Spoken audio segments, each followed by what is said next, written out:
खूप एक्साइटिंग अशा व्हिडिओमध्ये तुम्हा सगळ्यांचं स्वागत आहे। सकाळची सुरुवात झाली आहे माझ्या माहेरून। मी रात्री घरी आली होती आईकडे आणि मग आज आमचा स्पेशल प्लॅन असा होता की माझ्या आत्यांची मुलं, सुना, माझे सगळे कझिन्स आम्ही एकत्र जमलो होतो। आमचा स्पेशल प्लॅन होता जेवण बनवून घरून घेऊन जायचा बीचवरती आणि तिकडे जेवायचं। हा ॲक्च्युली आमचा प्लॅन दरवर्षीच असतो, पण दरवर्षी सगळ्यांना यायला पॉसिबल होत नाही। पण यावर्षी एवढा सुंदर योगायोग होता की सगळी जणं आम्ही जमलो होतो।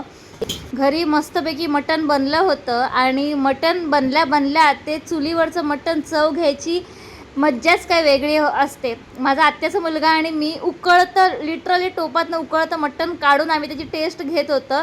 तोंड भाजलं तरी चालेल, पण मटण खायलाच पाहिजे। चुलीवरचं एवढं भारी मटण झालेलं। त्यानंतर मग चिकन बनवलं होतं, भात बनवलं होतं, भाकऱ्यांची ऑर्डर दिली होती आणि फायनली मग खूप वेळानंतर आमचं जेवण रेडी झालं, कारण का खूप जास्त आम्ही माणसं होतो, त्याच्यामुळे जेवणची क्वांटिटी पण खूप जास्त होती। मग आम्ही झालं निघालो बीचवरती आणि सगळे लिटरली अशा नाचत होते की घरात आमच्या हळदीच आहेत।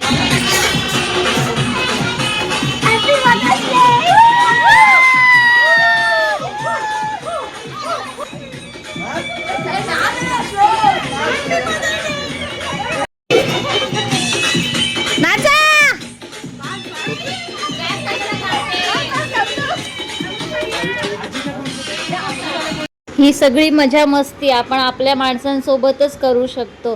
त्यानंतर पटकन आम्ही निघालो आणि बीचवर पोहोचलो। आमच्या घराच्या जवळ असणाऱ्या अक्षी बीचवर आम्ही गेलेलो। सॅटर्डे संडे असल्यामुळे थोडी गर्दी होती, पण एक स्पॉट आम्हाला मस्त मिळाला बसायला।